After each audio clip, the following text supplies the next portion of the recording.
Hello, everybody. Yes, round 3 for me today. Yeah, at Aquarius Rising Africa. So I'm really happy to see you all. Yes, Lisa D, round 3. Bunch of diehards, yeah. And welcome back, Leo. So good to see you again. How are you? Thank you very much for having me on for our monthly discussion. And is this round 3 today? Like you had already other two? Yes, wow. I've had two more. You've been busy. So, well, as usual, we are here to discuss also my latest book, but also everything else that has happened in the last few weeks. So it's, like I said, always a pleasure. The heat here in America, and especially in Southern California, it's forcing us in the house because it's excruciating otherwise to go out.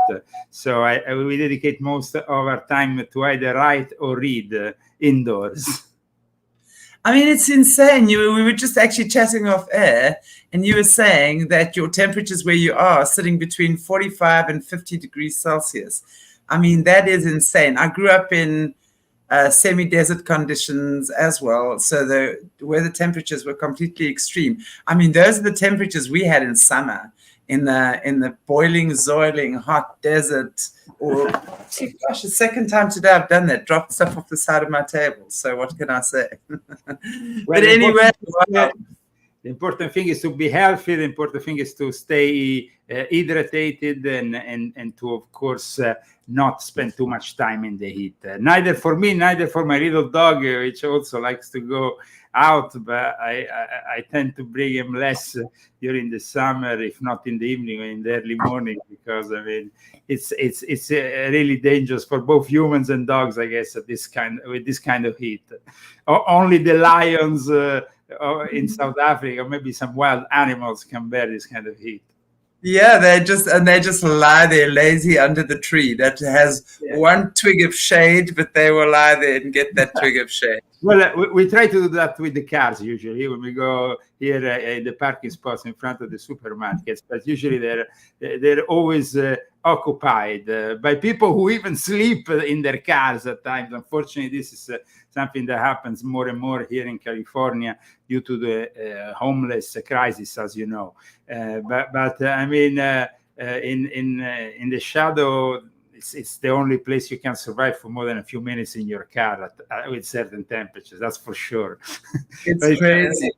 Like I said, it's probably normal. We are in the summer, and that's what happens. But they like to make a big deal out of these temperatures, though we know that, of course, we had also some solar storms that have probably increased these excruciating temperatures, but they like to always associate it with climate change, so it becomes always a political tool in the era of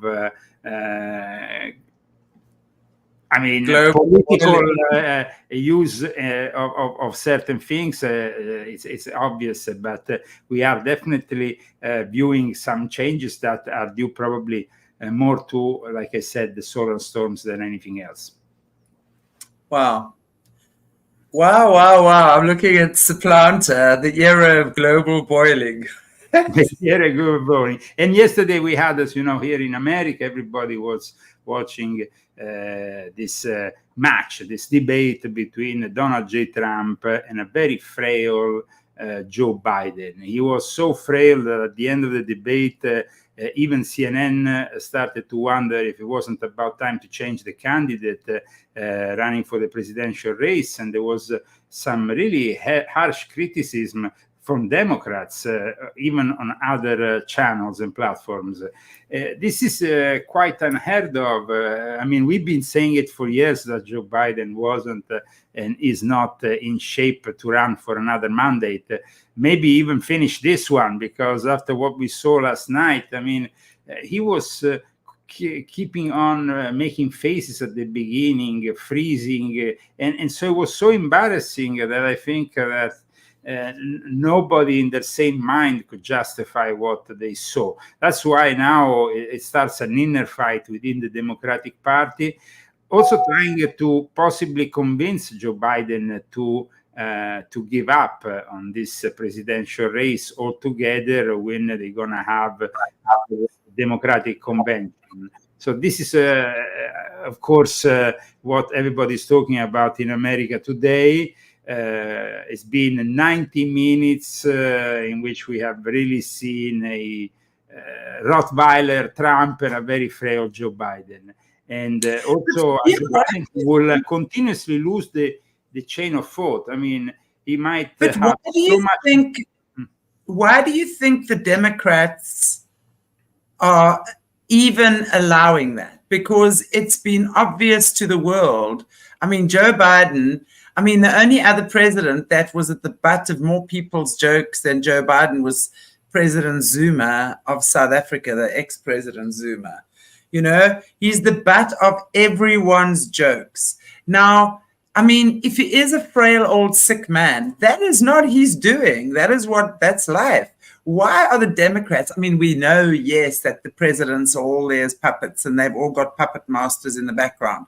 But what would the objective of the Democratic Party at this point be for keeping Joe Biden in? Because it's laughable. What is the objective that we are not seeing, put it that way, for having Biden run against Trump? Because last time, we know Trump beat him hands down, you know, and Biden is, I have seen America go to hell in a handbasket in the last 4 years since he's been there. I mean, if we're just looking at the transgenderism, the sexualization of kids, just those two has been on the upsurge, and I'm as an outsider looking in, right?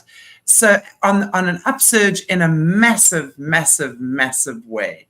So he's just, somebody has opened up a gateway of evil into America these past 4 years that's really taken on another level. Joe Biden is weak and mentally incapacitated, and they've got him there because he can do nothing about it.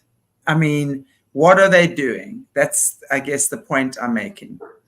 Well, we know that Joe Biden's government, Joe Biden's presidency has been a proxy presidency for Barack Obama. I mean, right. Basically acting on behalf of Barack Obama. However, even the Democrats, even the most staunch defenders of Joe Biden last night claimed they were embarrassed by his performance. I think that Jill Biden should be definitely accused of elderly abuse, because that's what it is. It's elderly abuse to send somebody who couldn't even make it off the stage at the end of the night. So Jill Biden had to go on the stage. Trump had already left. The announcer on CNN had already said that both the Biden and Trump were on stage, but had been leaving the stage, but he was still there, frozen. Jill Biden had to go and pick him up, brought him down the stairs.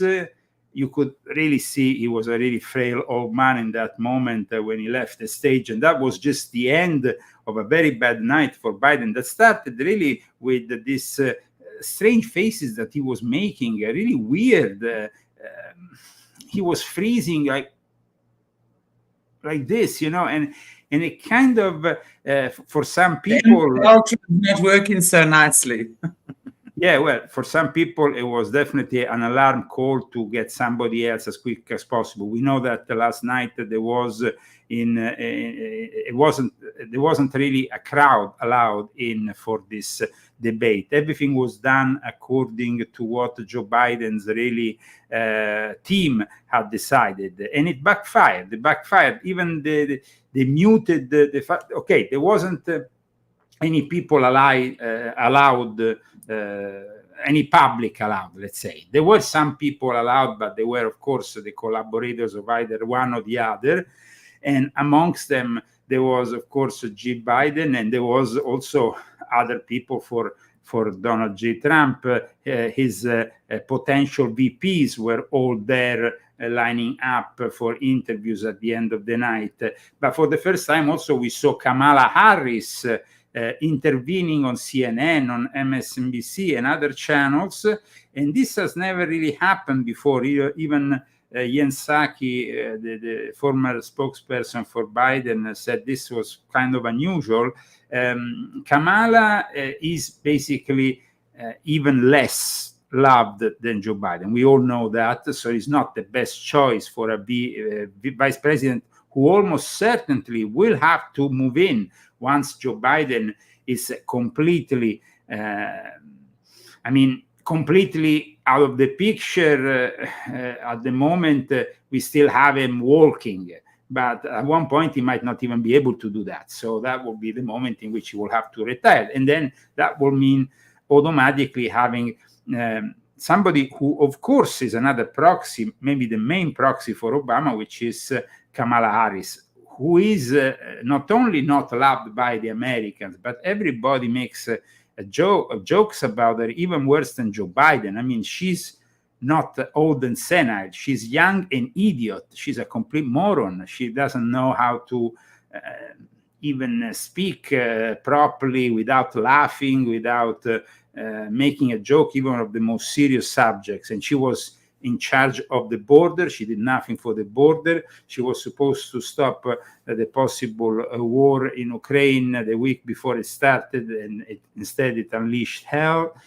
She is definitely not a person that you want as a president. So at the moment, of course, we have all the various hypothetical scenarios. We had yesterday Gavin Newsom, who was also amongst the very few people who were assisting to this presidential debate. He has been himself working for Joe Biden non-stop, but also every time he was asked, Gavin Newsom, for those who are following us, is the present governor of California. He has already ruined the state of California. He was recalled, but because the system is rigged, he managed to bypass this recall effort. He's not loved at all by the Californians, if not by those idiots who are completely brainwashed, who have, of course, hoped up until yesterday that Joe Biden was healthy, was good enough to go on for another 4 years. Nobody in their sane mind did, but everybody was lying probably to themselves in the Democratic Party that he was able to do this. I can't imagine how intelligent adults can think that Joe Biden is okay. In my opinion, there's shenanigans going on there. They're up to something, and it would make sense, obviously, that the silent president really is Obama, because then, Obama is pretty much doing what the hell he wants to do with Biden. He's calling the shots. He needs someone to... There is another opportunity that Obama has now. You see, Obama knows that if Newsom comes in, then things might really change for his staff that is at the moment working in the White House, because Newsom has his own, let's say, people. So what happens here? There is, of course, the possibility of Michelle Obama. People have been talking for years about this possibility. Now, it's quite strange that in the last few days, there has been a lot of talk about Michelle Obama not going with her husband to the White House, not being present, and not wanting to endorse Joe Biden. So this might be a sign that maybe Michelle Obama has some political interest. Now, she has snubbed Biden over Hunter's treatment of the ex-wife, apparently, who has a close tie with Michelle Obama. This is at least the excuse that was given for Michelle Obama not to be present with her husband in the White House at the most recent state dinner, which they were both invited, but she hasn't gone. So it's a little bit weird that Michelle Obama is not endorsing Joe Biden, who has been heavily endorsed instead by the husband.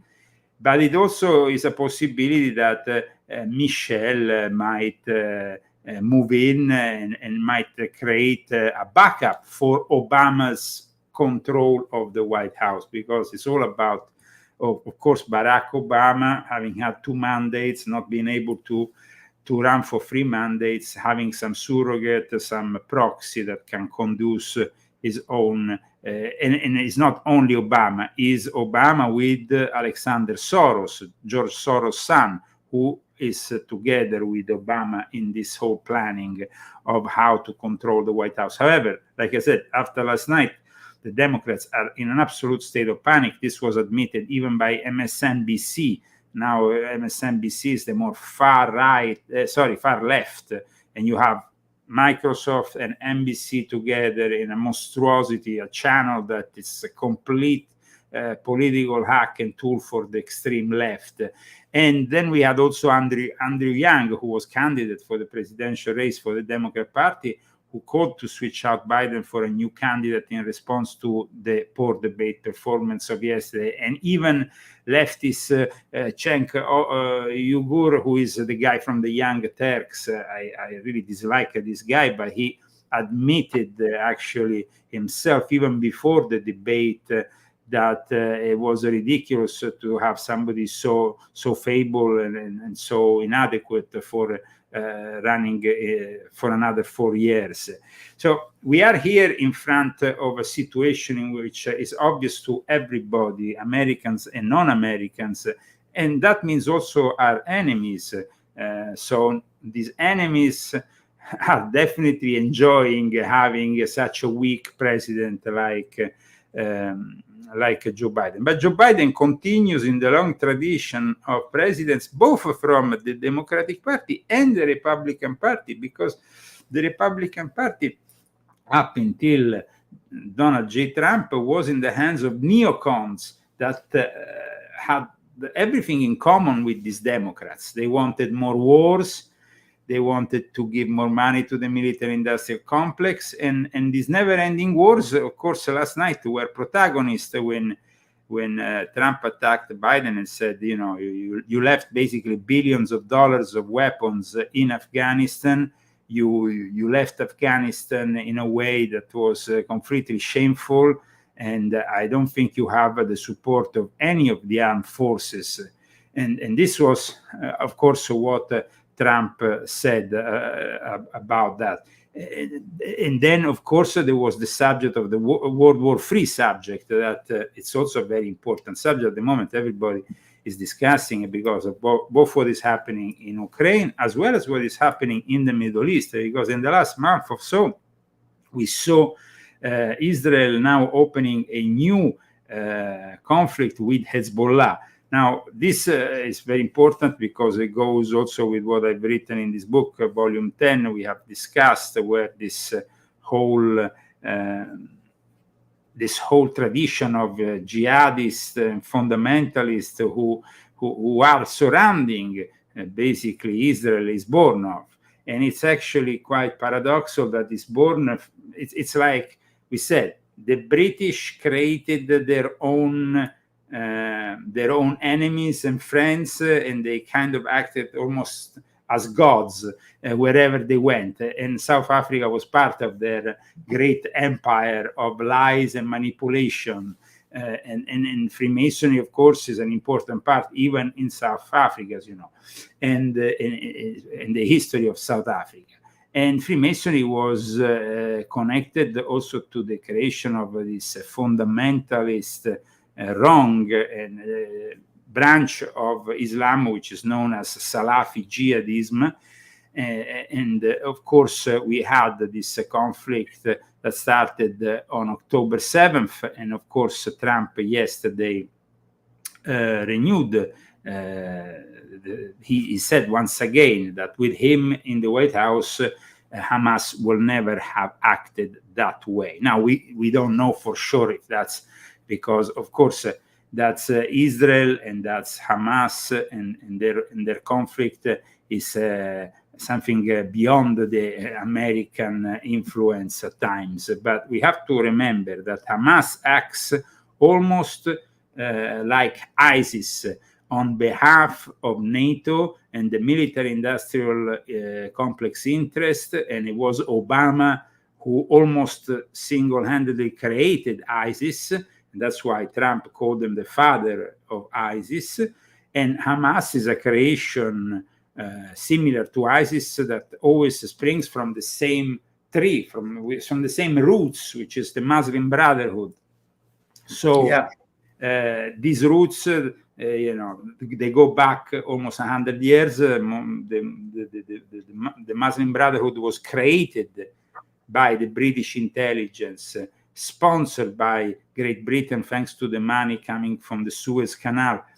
And it was a creation that will bear many poison fruits, like I said, ISIS, but also Al-Qaeda, that carried on 9/11. Now, yesterday in the exchange between Trump and Joe Biden, and like I said earlier, I think this muted microphone advantaged actually Trump.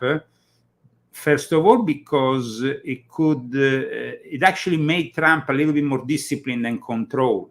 And so he actually acted much more calmly than he usually does. He didn't go in any rants.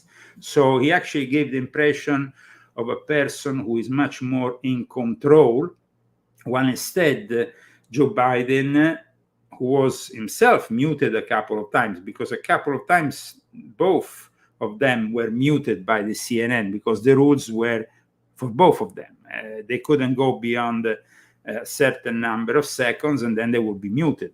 So Joe Biden, I think that these 6 days in Camp David, where he was training, apparently, where they were trying to brief him on every possibility, they filled up his head so much that the guy was kind of in a state of confusion. So he was going from one topic into the other without really respecting. And actually, by doing that, he was helping Trump, attacking him after, when he finished.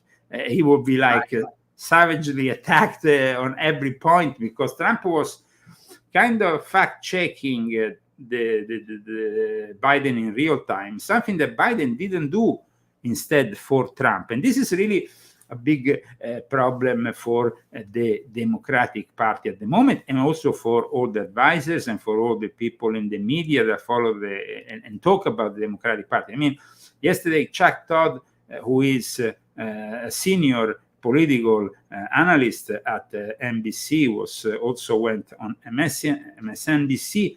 He admitted that the whole thing was a disaster. And so all the others, I mean, here we are talking about J. Reid, the most extremist political hacks and tools of the Democratic Party, who was on the phone, by the way, with Obama herself, said it was a complete disaster. So here we're talking about disaster. We're talking about panic mode in the Democratic Party. The White House is trying, of course, today to justify by saying that Joe Biden had a flu, had a cold. Already in the middle of the discussion between the candidates that lasted a little over 90 minutes, they started to tweet, and then they said it, the journalist said, because he arrived with no voice immediately. And in fact, when I put on the debate, which I saw from the very beginning, the first thing I noticed was he had no voice. And I said to my wife, what's wrong with this guy? He was like almost like the Godfather in part 3. I mean, he was really not only was losing it over and over again when it comes to the numbers, because when he starts talking about the numbers, and he starts talking about billions, trillions, things like that, well, at that point, the chain of thought of Biden is completely lost, because and then he said,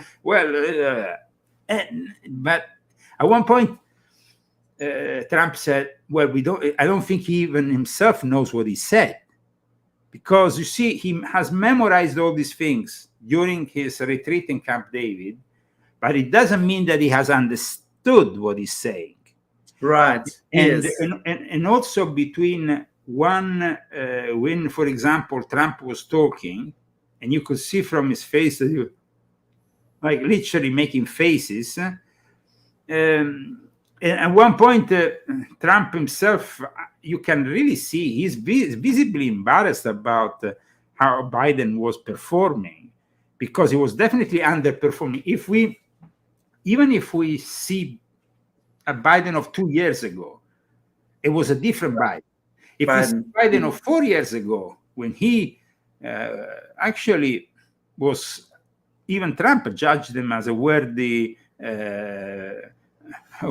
somebody could debate him in a worthy way. But now we are talking with a guy who has declined in 4 years. You can really decline. I mean, I remember back in the days of Obama, no? Obama went into the White House, he had no white hair. At the end of his presidency, he had a lot of white hair, because of course you get stressed. It's normal, you know. I mean, I got my first white hair when I was in the military, and I was only 19 years old. But I watched there at the mirror. I remember I was in the military base there, and I think, oh wow, I have white hair. Then it's too, you know, and the more, and it's, of course, you know, I mean, you are in the military, you are put under stress and everything else, you can grow white hair too. But when you are in the White House, you really get old. And this happens for healthy individuals like Obama, let alone for a guy who went in rather frail already and who is now completely unrecognizable even for his closest allies. And so this moment, I think, of embarrassment for the Democratic Party will probably translate in a change, or putting somebody else. The problem here is that Jill Biden, the wife of Joe Biden, is the real person in charge here. And she wants to be the president. So why don't they just make it clear? Why don't you just candidate Jill Biden?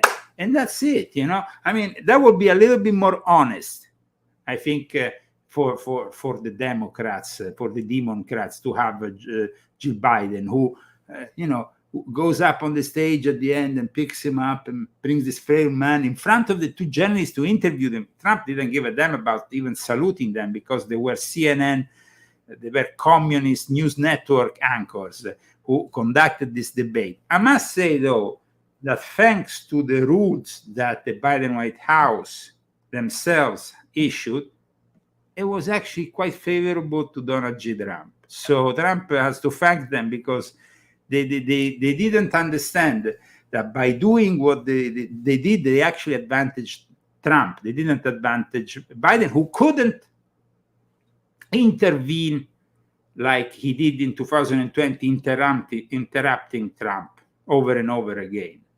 And you know, the candidates were interrupting themselves a lot in 2020. This didn't happen. But now let's move over with yet more information regarding instead the subject that was discussed of terrorism, because that is also in line with what was brought over and over again in the debate last night by Trump regarding the problem at the southern border. Because there is a growing number of potential terrorists that are coming into this country. So we know that this is not the terrorists themselves, either the ones operating in Africa, in the Middle East, in Asia. They are all tools of the elite. They don't go and place a bomb or explode themselves in the house of Bill Gates or some other crook or politician. They go and kill innocent people to create that tension that then serves the purpose of creating never-ending wars, never-ending conflicts, and also, of course, the control of the people. Now, already last month, I think I cited the fact that maybe we are going to see something this summer at the Olympics. The Olympics might be a moment in which these terrorists, these Salafi jihadists, these ISIS, Al-Qaeda, whatever, are used to then usher in martial law, and other things that at the moment might be required to keep Europe in control, in check, as they want to move further towards this direct confrontation with Russia. You see, this is insane how cleverly they move to get and manipulate the entire planet to move in their direction or force it in their direction. I mean, it's like exactly what you're saying. I mean, you know, we've been seeing for such a long time how systematically they've broken down the individual and the family unit, because that's the big thing they got right, which has now been crumbled, and how they've systematically been rebuilding this entire system to suit their narrative and their needs, right? So, I mean, it's insane, absolutely, actually. Well, I mean, insane. It is, like you said, a very carefully orchestrated plan. This summer, for example, in Poland, people from 18 to 35 years of age are invited for over €1,000 to join the armed forces for a special training that lasts during the course of the summer in preparation of an offensive that will see Poland being on the front line, because Poland, of course, is bordering with Ukraine, and of course, it's very close to Belarus, Russia, and those areas of interest. Poland paying €1,000 to have their younger people from 18 to 35 years of age trained should make us a little bit worried about what is happening here, because €1,000 is a lot of money in Poland, which is a poorer country compared to other countries in Europe. And of course, they have already took in a lot of refugees, let's say, from Ukraine. Yeah. At the same time, though, they had a lot of internal political conflict, because a lot of people, they don't want to support this war in Ukraine any longer, but they have been silenced over and over again, because in Poland there is a very strong form of Freemasonry. There is also, like I explained in volume 9 of my Confessions, a form of Freemasonry which is directly connected with Ukraine, and is the International Order of Saint Stanislaus. So I think that this confrontation is definitely about to get to the next level. Trump could stop all this. He said it yesterday over and over, and I believe him. I think that he could stop it very fast. He could stop the confrontation in Ukraine very fast. And when they say how?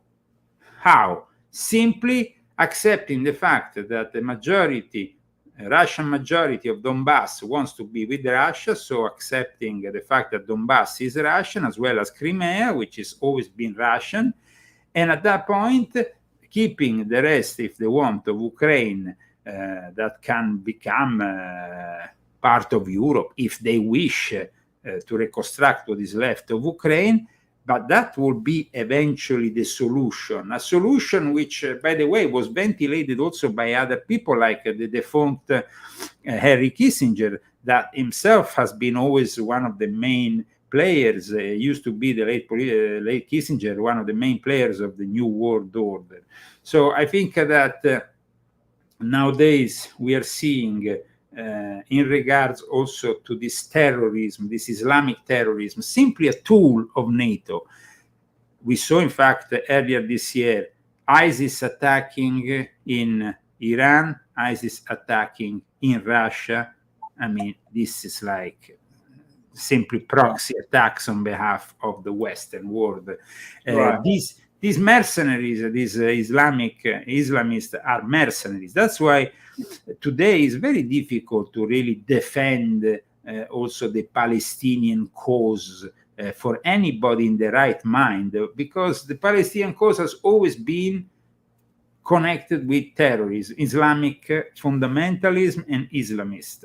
So and so for those people who say that, of course, Israel should stop whatever they're doing, yeah, they might be right, because it's always bad to have a war and to be so aggressive and kill so many civilians. But when you are left with no options, it's also not easy for the other side to suddenly say, okay, we're going to stop and let Hamas carry on. And this was also a subject of interest in yesterday's debate, because at one point we have Joe Biden, who has intervened, not wanting to give any further weapons to Israel, mostly as a political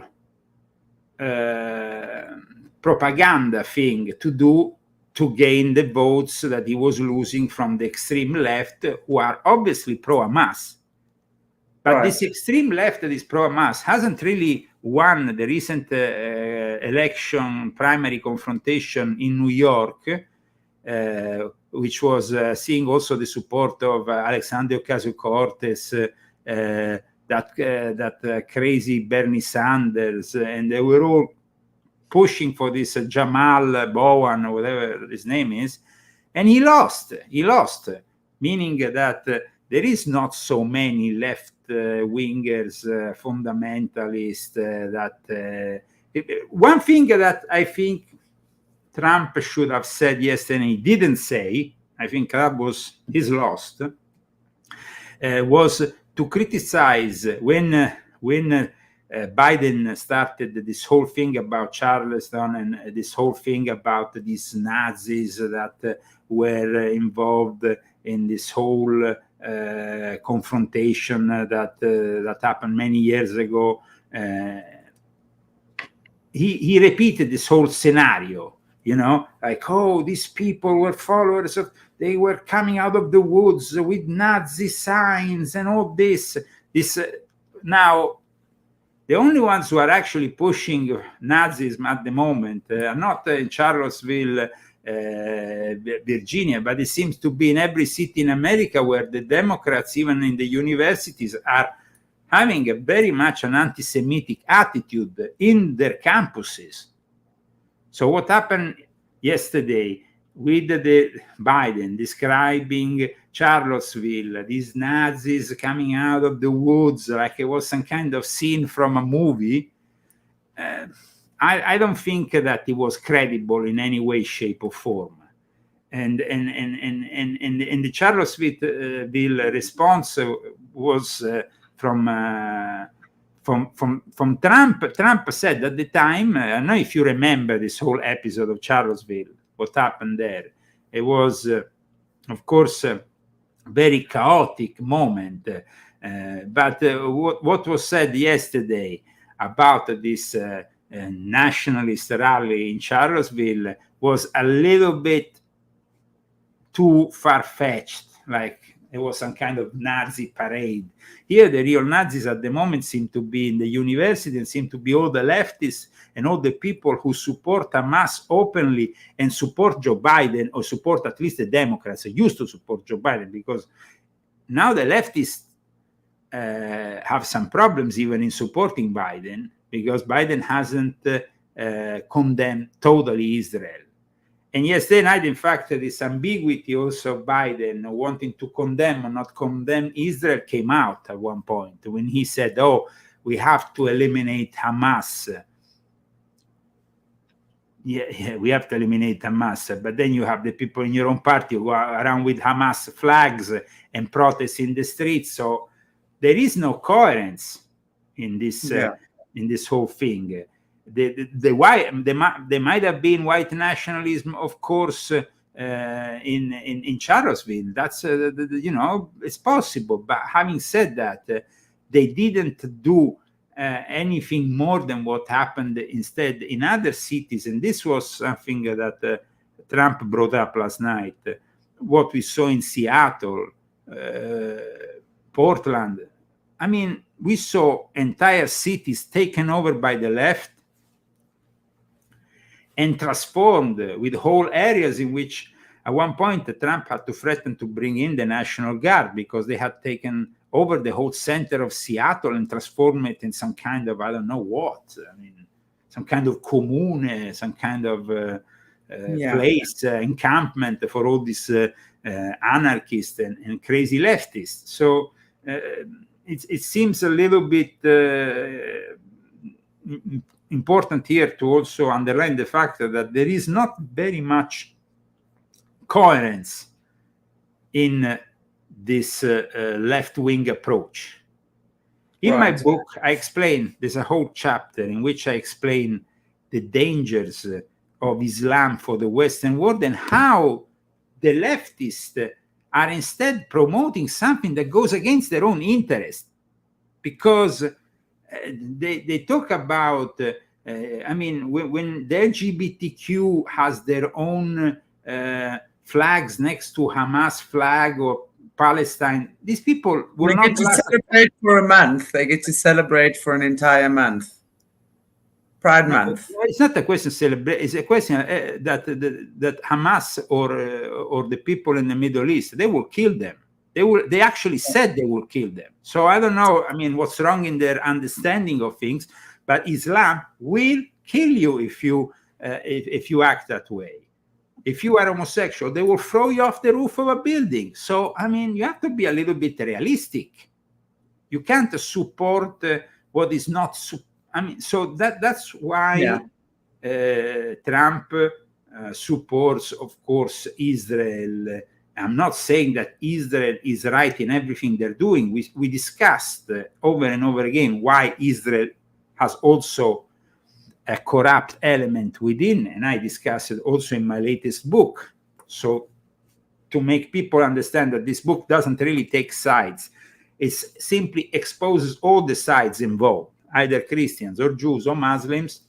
They're all been infiltrated by the Illuminati, who use over and over again these religions as tools to manipulate and oppress people, who seem to be duped in believing that these religions will save their soul. And they will defend their religions with their life, right? The organized religion is one thing. The belief in Christianity, for me, is a different one. A believer and a religious nut are different things, for sure. Yes. And so the problem with Islam has been the fact they have been used, manipulated over and over again, and they're quite easy to use and manipulate because they are, they are corruptible. This is what I saw in the Middle East myself or in Turkey. They're very easy to corrupt. You come and flash your money, you can get anything in these countries. I'm sorry to say that, but some people say, but he's being racist. No, I'm saying out of personal experience. You flash your money, it has immediate value, and you can get away with murder. So I think wherever you go, people with money think they can buy their way, and I'm talking about large sums of money. They've been showing us in the movies for all this time what money can buy and how much you can get away with. Yes, but when you see these religious leaders in Islam, like the leaders of Hamas living in Qatar, in a big villa, in a big mansion, while their people are dying in the... But come on, man, if you have to believe in this BS, if you believe really this kind of BS, or the people that believe that the Pope is going to save their soul when he's living in that luxury mansion there in the Vatican, and all these religious leaders who live... come on, then you are ridiculous. People are ridiculous. And it's like the Aga Khan for the Ismaili who also is, considered like a pope by the Ismaili, or the other religious leaders who are living in mansions while the poor people are struggling. For me, I can't understand how people are brought to this to be subject to this idiocy, but they seem to go along with it, for some strange reason. It just shows you, we know there's been a massive agenda playing itself out for decades and decades now, and just little bit by little bit, it's like, that saying about the frogs in the pot, right? And as you turn up the heat, slowly but surely, they don't even realize it. It's kind of that thing, we've been burnt, or we've been swimming around this pot of frogs as one of the frogs for a long time. And we're now realizing, oh my gosh, we got to jump, or we got to stay in here. And I think, to realize how we've been duped, the lengths to which they've gone to destroy us, basically. They really have gone to all the lengths to destroy us and dupe us and deceive us and lie to us. There's so much that's coming out now in so many different areas of life, Our history is a farce. I mean, it's a joke. But it's still, I always say this, it's exciting times in which to be alive, right? Because we get to see the exposure of the underbelly. And I think it's interesting, Leo. Yes, Sure. We are exposing the underbelly, but we don't have to illude ourselves that we are suddenly toppling and pushing and inflicting some kind of defeat to an enemy which is immensely powerful in this dimension and has control over every institution. And that's for a long time. Because there is people who I notice, especially after Assange was freed this last week, it was an. I wanted to ask you about that. I wanted to ask you about Assange after this, but anyway, carry on. Sorry. Yeah, no, I mean, Julian Assange was freed, and it's a great news, of course, for those who, like me, have been persecuted because they released information out in the public and who have suffered in some way for being a whistleblower. I mean, Julian Assange is definitely somebody who has done a great service to humanity. But having said that, there must have been also some deals that he has worked out with the Biden administration. Let's not forget that Hillary Clinton wanted this guy killed with a drone or something when he was hiding in the embassy of Ecuador. So, I mean, the fact that suddenly now he's being freed, that's I mean, I'm glad. I'm definitely glad. He will take probably a lot of time to recover, but he will definitely also become, I'm sure, in the next few months, more visible. Probably now he's going to give an interview to Tucker Carlson, but I don't believe that this is somehow the moment in which society is changing, and because Julian Assange has been free, and this demonstrates that we are stronger than them. Guys, Julian Assange has really suffered the martyrdom for sure from the moment he started, to do WikiLeaks and whatever happened later on. But now he's almost irrelevant. Those conflicts, those things he talked about in WikiLeaks, those things are at the moment no longer judged as relevant as before. And he's going back to Australia. Now, I don't see Australia as being the most free-loving country. This country was a health zone during the pandemic. So, I mean... Yeah, it still is. Australia there's such a strong secret brotherhood there, and they work together, and they do it brazenly and shamelessly. Absolutely. So I don't know how he feels safe in a place like Australia. I mean, okay, he comes from there. You're seeing a lot of pictures with him around, right? Mm-hmm. And you're looking at his bloodlines, and he's flashing all the Illuminati symbols. So there's a lot of people, the symbols that they do, these things, whatever. Mm-hmm. A lot of pictures with him doing all the right signs. And so there's a big perception, and he has been very much cozy with a lot of important people, also in the left and stuff. And he went back to wherever he went back before going then to Australia with a private jet that was obviously given to him by people who are backing him, because there is some very rich people who have been backing him, who have been fighting his cause for many years. Now, like I said, he might have revealed some interesting things with his own WikiLeaks, which is not to be confounded with Wikipedia, but WikiLeaks was definitely an important moment for those also involved, like me, in journalism, who saw that people can be persecuted. And now with this apparent act of accepting the accusation before, of course, being said that he already has spent a sentence in England, and in a way he's preparing the way for other journalists to be persecuted in the future. It's paradoxical, this, but in reality, his case might be used in the future to actually persecute the journalists more easily than before. So I don't know if everything that is being said in the last few days about Assange is completely correct. I just find the timing interesting again. Just before the elections, suddenly Team Biden releases Assange. Why did Trump not release him when Trump was this good guy residing over America 4 years ago?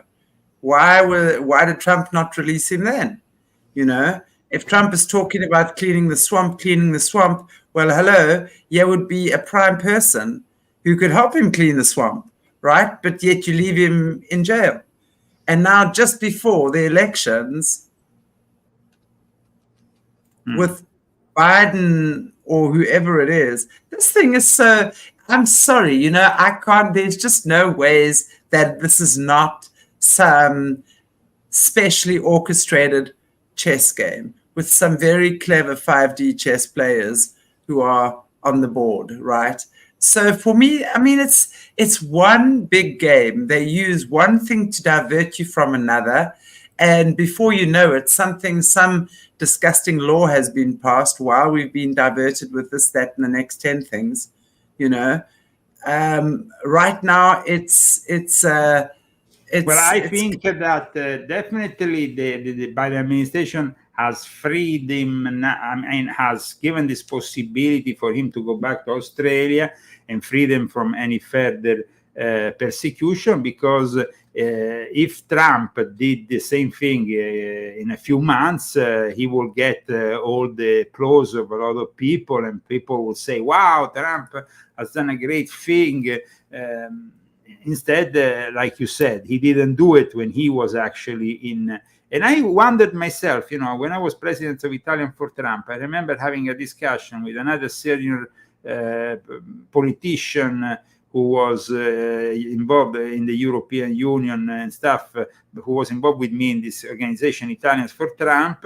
And I remember telling him, but why is he not freeing Assange? It would be a great opportunity, you know. Exactly. And the same thing with Edward Snowden, right? But now we're also hearing that Snowden has controlled opposition, that he's also got flashy fingers, as I call them. We know also that there was a connection between Roger Stone and Julian Assange, which was kind of interesting. So that is also something, you know, Roger Stone is very close, has been very close to Donald J. Trump. In the past, has been an advisor of Donald J. Trump. So he was found guilty, and of course, Trump pardoned him. But he had also a connection with WikiLeaks, and WikiLeaks somehow helped. In 2017, when Roger Stone was in contact, there was definitely some kind of something interesting going on there. So one wonders why, like you said, why wasn't he freed by Trump, who probably would have done the same thing, though, in a few months, and maybe they just wanted to avoid for Trump to gain even more popularity by doing so. That's the only thing I can think about, but there might be, of course, and of course, up or supposedly try to up Biden's popularity. But yes, Biden is, of course, trying. Yeah, we sure as hell know poor Biden needs every vote he can get, right? Shame. There is those who then talk about an hypothetical correlation because of some kind of they are related by blood between Assange and Trump. I mean, guys, that is a bit I find a little bit far-fetched. So I guess they both have some crazy hairdos. That's about it. That's about it. I mean, there's a lot of craziness that goes on there, Leo. That's just my intuition. But hey, what can I say? I'll stay far away. I won't want to. Well, we know that Assange, he grown up in a very sectarian environment, and that with a very weird background. So. I think there is a lot we could discover if we analyze. Assange is definitely. I mean, Assange is definitely Illuminati. There's not even a question in my mind. Or he grew up groomed, right? There's not even a question in my mind. Question is he still with them, being used as controlled opposition, or has he broken free? You know, did he do all the things he did because he's this naughty rebel boy who wanted to get out, and now they're genuinely after him, you know? Or is this all part of this game that we being shown, this movie that they force us to watch? You know, so Assange is definitely from the system. He's definitely from the Brotherhood, for sure. But whether he's still there or not, I mean, my opinion is, yeah, he is. I mean, yeah, he is. That my opinion, personally. How do I know? I don't. I just know what I feel. Well, also we have Assange with that Chelsea Manning, who then became a trans woman. It's like a bit weird to have such a whistleblower working for you, who then becomes this transgender and all that. Exactly. It's crazy. It's just, you know what, guys, let's just choose to be old-fashioned in certain areas, okay? There are only two genders, men and women, and only women can give birth. Definitely. But the whole thing of this WikiLeaks connection with this Chelsea Manning and Chelsea Manning then becoming a woman, she was actually the one who leaked a lot of classified information, and so I think that also is pretty weird, right? In this context of weirdo things that happens around Assange, then he had a alleged love story with Pamela Anderson at one point, arriving to them. I mean, weird. Just you kidding me? Julian Assange and Pamela Anderson. I can't see it happen. I mean, hey, she's a hottie. And I mean, I remember in the 80s, she's from my era. Every boy was googly-eyed over her. But Pamela Anderson is also somebody who has been involved with the Illuminati. And there is actually, I have photos of her being initiated in Italy, knighthoods and stuff. So, I mean, here we're talking about direct involvement. So, the fact that there was a disconnection, it's also pretty weird. Hang on, you giving me a scoop here now. Pamela Anderson doing some ritual initiation in Italy? Yes, in Italy. I had some photos back in the days about it. Yes, she was connected with this I would say fake Malta order, which is a cover-up of these Illuminati activities in Italy, and she went there and she was bestowed a knighthood and all that. So pretty far out. Yes. What is her claim to fame? What bloodline is she? Does she have bloodlines? I don't think she has any bloodline. I think mostly it's because these people like the idea of having somebody like her participating in their rituals. I think. I mean, Pamela Anderson once joked about marrying Julian Assange. So I mean, it's like this. Strange story, but I mean, like you said, he's definitely in with the system. He is definitely in with the system. He's not outside the system. No, it's not. And it's that movie a few months ago on child trafficking.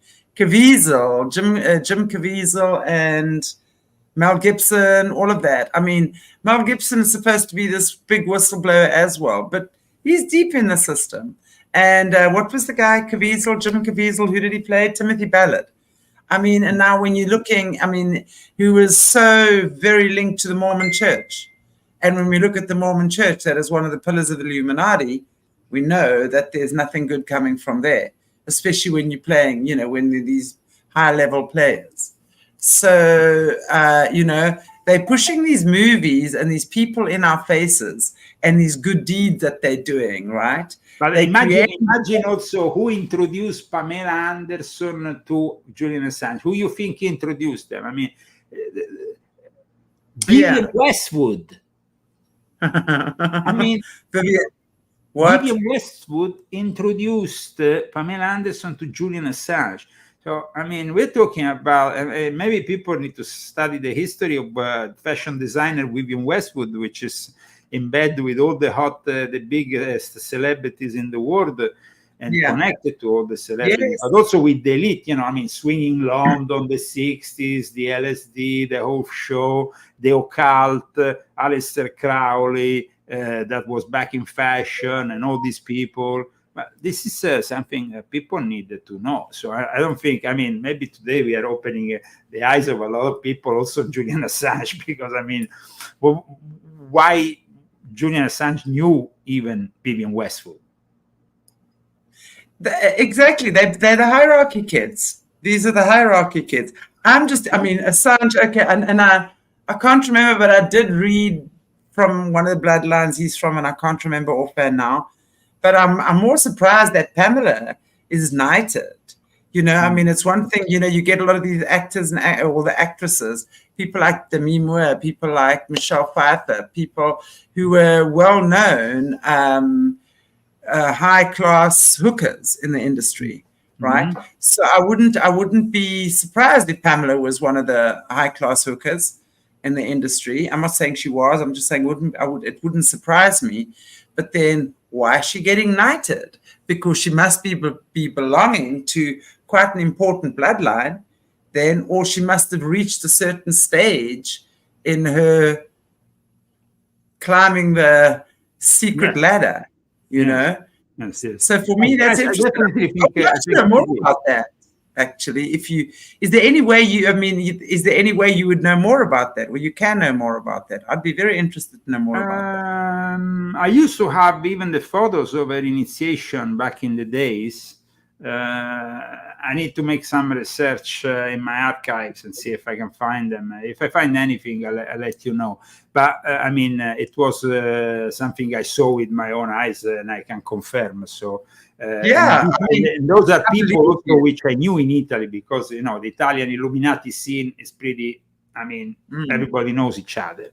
So I knew that she was initiated, I think, in a coastal town in Liguria, very characteristic, a very nice place. I don't remember if it was Sanremo but it's a place where the Illuminati, a lot of Illuminati, even when I was in the Monte Carlo Lodge, used to hang out a lot. So Pamela Anderson has been at the Met Gala 2024. She's in with the elite, that's for sure. Yeah, most definitely, yeah. Most definitely. What about Snowden? What's your take on Snowden? Because what I'm seeing as well. No, Snowden is somebody who definitely has made a choice. He's now with the Russians. He's almost obviously switched sides. I mean, it's in front of everybody. He can't come back here. He will be arrested. But he was not. He actually now got the Russian citizenship, so they can't even extradite him or anything because he's protected by the fact he has a Russian citizenship. He of course, made a choice. He saw that what was happening in America was wrong regarding all this surveillance system, and he himself participated in the making of it.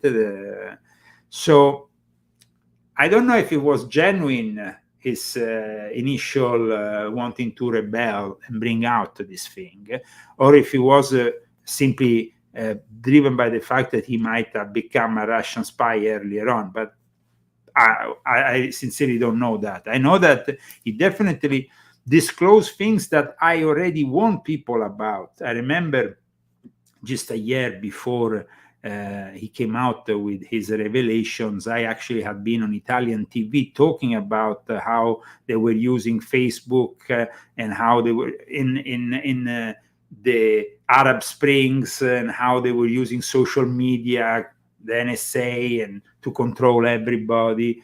And of course, at the time, I was on a popular TV channel, one of Berlusconi's TV channels, making these assertions, and people were pretty shocked about it. But then later on, Snowden confirmed everything that I said was actually accurate. So I think that Snowden might have been sincerely outraged. And of course, his actions put him to have made a choice at one point or the other, because the Russians could have sent him back to America in any moment, and he would have been ending the rest of his life in jail for espionage, or sentenced to I don't know what. But definitely, he will not have the tranquil life he has today in Russia. Interesting. Just one of the comments here. Snowden and Mark Zuckerberg are cousins. They are both Rockefellers, and their true last name is Greenberg for both of them. There's one more cousin in big tech with fake last name, but it escapes me. Okay, so you see, this is what we hear again. And again, again, speaking to people like Jesse Zabota as well, who is, is often spoken to us about how they choose the hierarchy kids. Very often these kids aren't even blood related. It's not even their own children. It might be from a breeder program or from a relative or something, which is why they often look so similar to the parents. It's family. But then they're actually the system, because, these kids are their assets. They don't care. They don't give a shit about the poor little child and what its emotions are feeling like, right? So they then use these kids as their assets, put them where they want to and where they need to, and they force that. Which is, obviously they test them. There's extensive testing that goes on for years as to see what the gifts are, what the spiritual gifts are that the kids can have, what the mental capacity is, emotional capacity, their energy, their chakras, everything is completely tested to see where they belong and what's the best place for them to be. It's crazy. I think that, though, if we go into the life of Julian Assange, beyond also his whole WikiLeaks thing in his childhood, we definitely find some very interesting connections.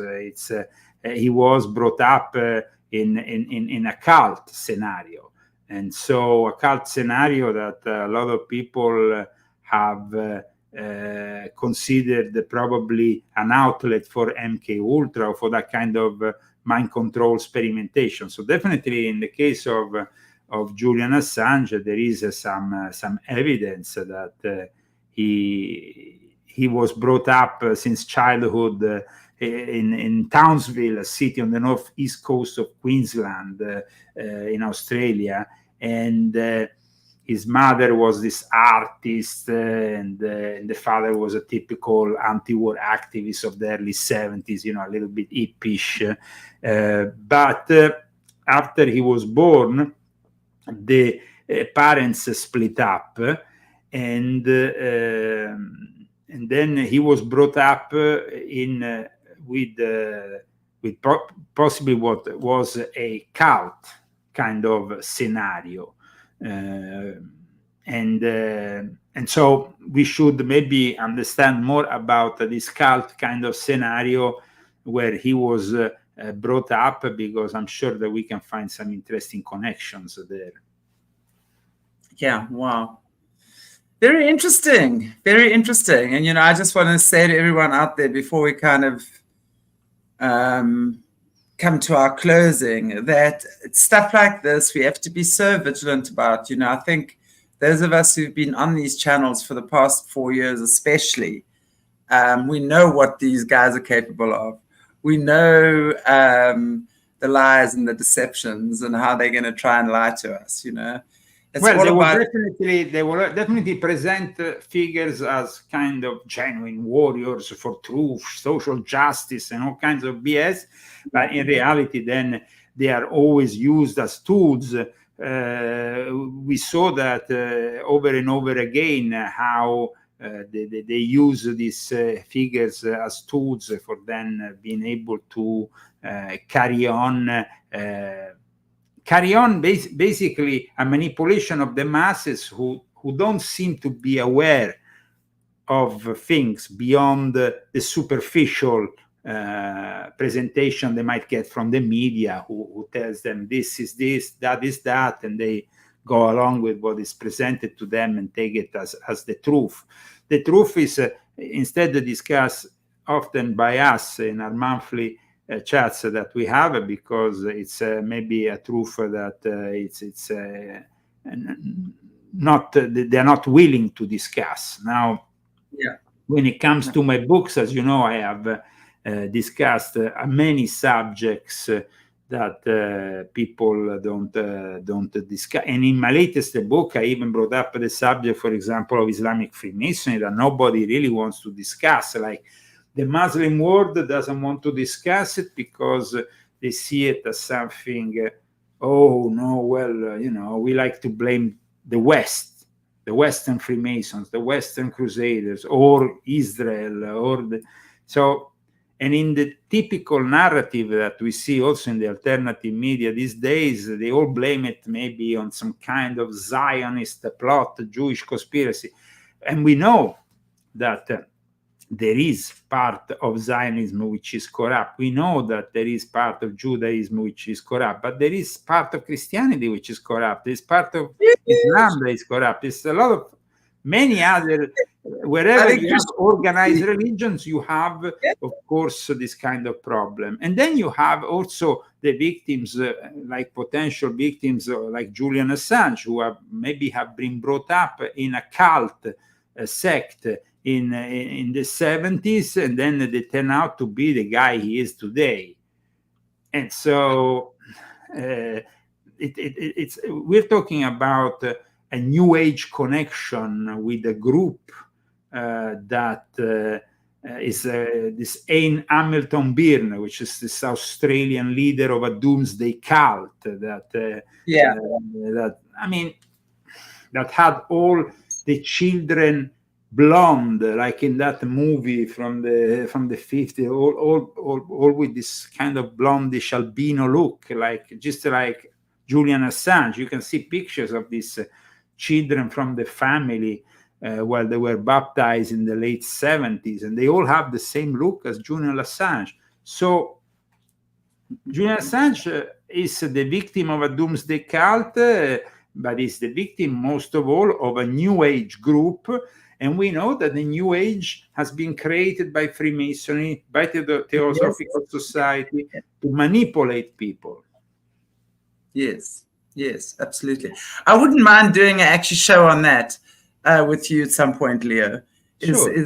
Is really focusing in on how they have brought about this whole New Age, Shmew Age, because there's a difference between working in a modern day world with ancient principles, because obviously, we've got to understand that humanity has every year, every decade, we're evolving, right?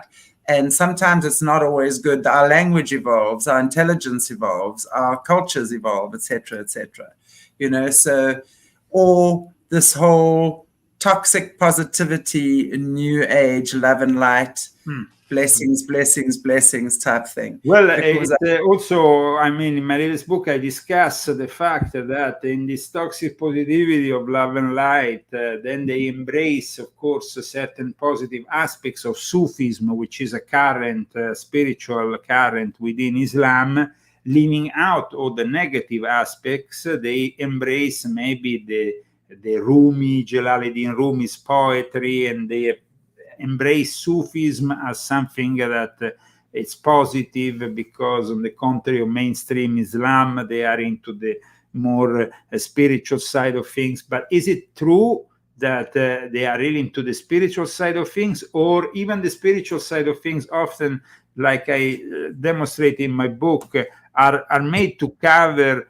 political uprisings and geopolitical manipulations? Because it's just like a religion.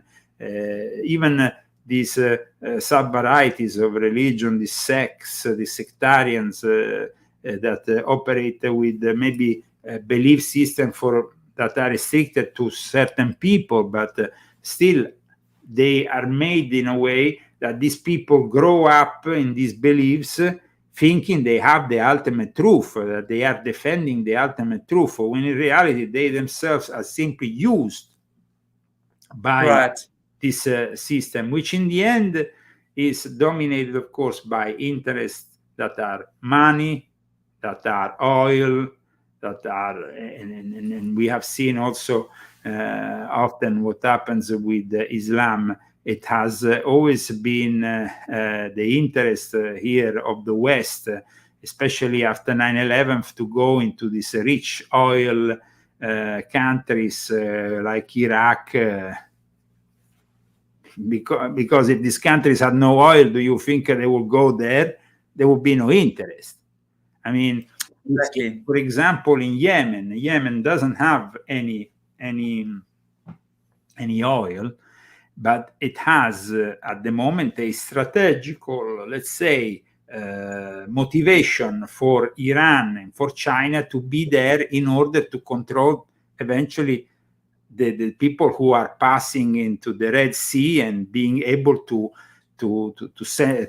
sabotage. Now, we have seen it over and over again in the last few months, what that means for ships that are trying to carry their, through this very difficult part of the world, because there is a sabotage which is inducted by China and Russia on the Western world. If the Western world had invested in the Houthis, this terrorist group, they will have no problem in bringing across their stuff through there. Right. But they are simply financed for creating conflict. And the Houthis that actually say they are doing this because of Gaza, that is the biggest. It's bullshit. Total bullshit. Right. They don't care about Gaza. The Houthis are some desperados in Yemen, which is so far away from Gaza. They don't have any interest in Gaza. But right, exactly. It's all about, of course, putting these countries one against the other and trying to force them into this eternal third world condition, because these countries who fight each other this way, and then they stay always in their third world condition. I mean, the people in Gaza, couldn't they still live a different kind? Couldn't they live a different kind of life? Sure, they could live a kind. Without Hamas, they could dedicate themselves to work, to business. They have a port which is on the sea, which could be used. And instead, what they do? They grow up brainwashed from a very young age because they have to fight the Israeli oppressor. I mean, it's just demented, this whole thing. And it's never going to end up, this cycle of hate in these countries, because the Western world doesn't want these countries to develop. Exactly. It suits their agenda, and it suits their pocket. It suits their whole narcissistic, psychotic way of thinking. And because what they want is dominance and control. And this is how they've figured out the perfect way to divide and conquer and dominate and control. But Leo, one thing I know for sure is at the end of the day, God always wins, and I'm not saying that it's going to be an easy thing. All of us at this time, we are here during very exciting times, the way I see it, right? Super exciting times, in fact. And we are all here to enjoy, or rather not enjoy, that's not the right word, but contribute to bringing this plan together, where we can, just through love, through perseverance, through community, through working together, the dark defeats itself. It becomes self-destructive. I know, but the Illuminati establishment that inspired also the creation, for example, of 9/11 was the one that was inspired by a book called The Clash of Civilizations and the Remaking of World Order back then. And the inspiration comes from putting one against the other, remaking the world order, getting everybody in an eternal conflict, enriching the military-industrial complex, enriching the military-industrial complex, enriching the big pharma. Yeah. So it's always there that we end up, unfortunately, with the. They're masters at creating chaos. They're chaos masters, because that's what that's for sure. And of course, there is a lot of cruelty in this whole thing, because they are like sorcerers. They are like they are transforming entire nations that might have a potential for good into hellholes and places that are inhabitable. And of course, I explain this in my book. It's a little bit like they function they function as part of a transformation, which is almost alchemical. For those people who follow, and I see that in the chat there is, understand this concept is a bit like a denigredo, the phase of alchemical process that goes through the putrefaction, the decomposition, and then regenerating and creating something new.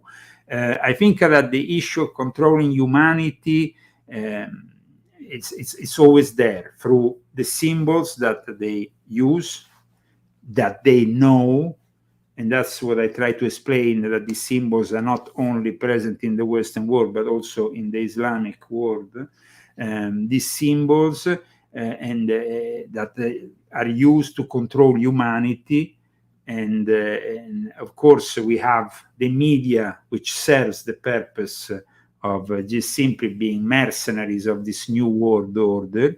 And really, when I worked as I have a lot of experience in journalism with the people also from the mainstream journalism in Italy and other places, and I always see the same kind of face, same kind, like once they are into the system, they simply carry themselves on with a smile, like, you are an idiot because you are not in. Yeah. We are part of this shielded world that nobody can attack from outside. We the elite. We are the elite. Yeah. We are the elite. That's what they say. So the fact that the United States and other countries, Great Britain, of course, have been working in the Middle East for a very long time to plan constantly this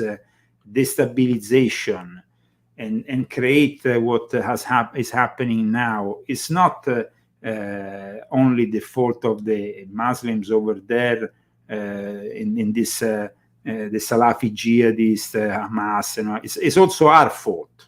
We are the people who made it possible for them to develop these organizations. And exactly. Alistair Crowley himself and many others who were actually British agents working in places like the Middle East, where knew very much what it meant, the importance of connecting with these secret societies and with this.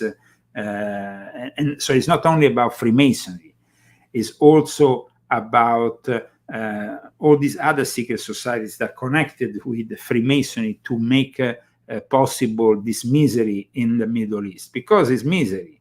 And of course, you have the assassins that launched these train killers that were used almost 1,000 years ago by the Knights Templars to kill the other part of Islam that was their enemy, the Sunni Islam, where they were the Shiites. So there's always been, the Western world has always played the different factions once against the other to make sure that they will prevail by leaving them in their misery. And this happened not only, unfortunately, in the Islamic world, but as you know, also in many other worlds, including South Africa. So absolutely about the colonialist powers taking advantage and controlling and putting one against the other. When the colonies were abandoned, let's say, officially abandoned, they were never really abandoned.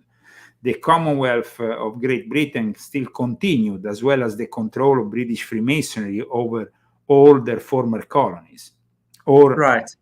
So, I mean, still to this day, we have the figure of King Charles, which is, on top with many others like the Pope and other important figure in this New World Disorder elite. That just like this morning, I was reading an article about they discovered that a lot of these immigrants here in the United States are coming in illegally thanks to the Catholic Church, thanks to organizations connected to the Catholic Church. Yeah, absolutely. And people wonder why the Catholic Church is bringing them in, because then these people will go in line with what their Pope says. And the Pope is a communist, so they will push this left-wing agenda, and their vote will inevitably go to the Democratic Party. So it's all built up around us, so we can see this continuous chaos that we discussed from the beginning of the show, that is artificially constructed, ultimately is constructed to eliminate part of humanity. Let's not forget that. That is the first thing that we have to remember.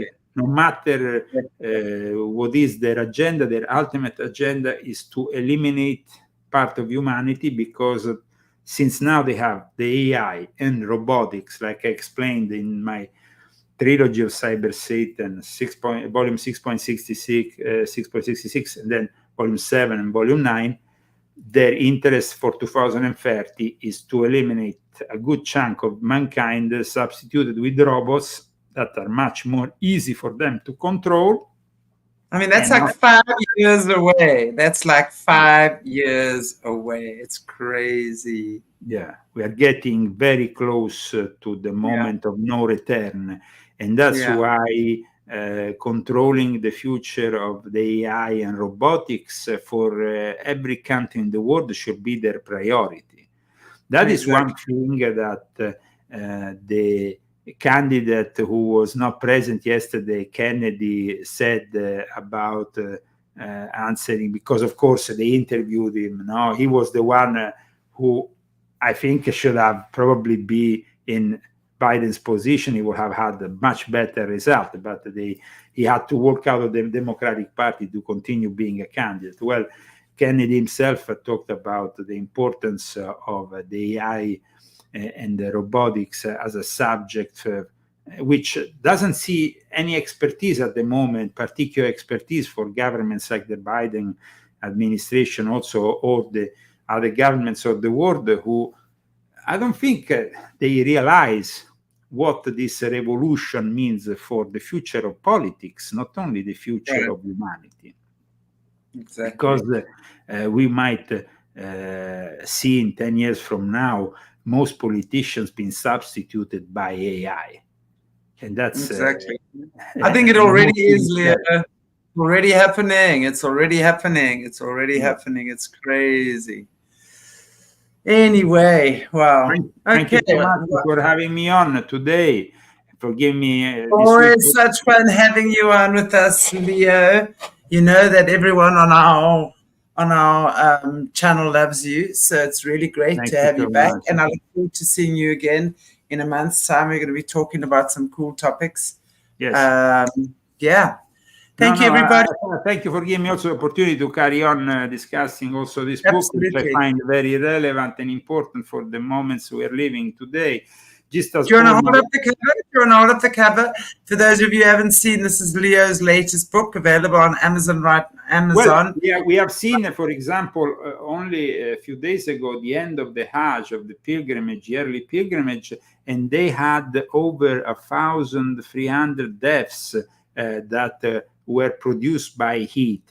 Now, if you're going into a pilgrimage and you get and you end up dead, it means there's something wrong about it. A sign maybe from God.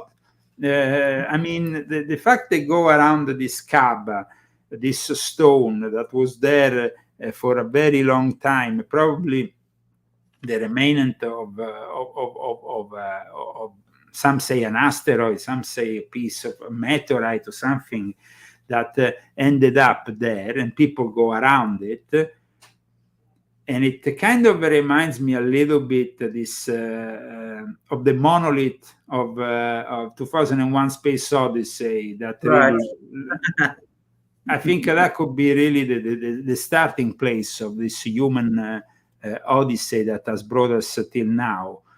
From that primitive moment that encounters this alien reality that then merges into the development of the Homo sapiens. So I think there is very interesting elements there to be analyzed. And in my book, I explained how we have to understand also the pre-Islamic gods, just as in Christianity also the pagan realities that preceded Christianity or Judaism are very important to understand, because the Illuminati seem to be still connected with them in one way or another, also in their human sacrifices. So thank you so much for having me on. God bless you all, and I see you next month, Chantelle. Indeed you will, Leo, and I look forward to that. And to all our amazing viewers out there, thank you so much. You can get Leo's book on Amazon.com, Confessions of an Illuminati, Volume 10. You've been a busy man in this life, Leo. Yeah, okay. Well, I'm already preparing my head, and before the end of the summer, I'm going to start writing my new book. I'm not going to say anything about it. It's going to be a surprise. I look forward. You always produce the goods. Okay, guys, take care. And we have got a Patreon gathering with Caleb tomorrow night.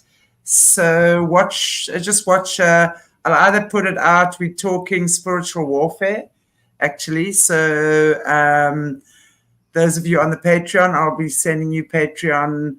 I don't know if I'll do tonight still. It's like 7:45 here now. Otherwise, early tomorrow morning. And Jerry Marzinski tomorrow night as well. Cool. So I'll see you guys then. Have a beautiful, beautiful day. God bless you all. Cherry buys.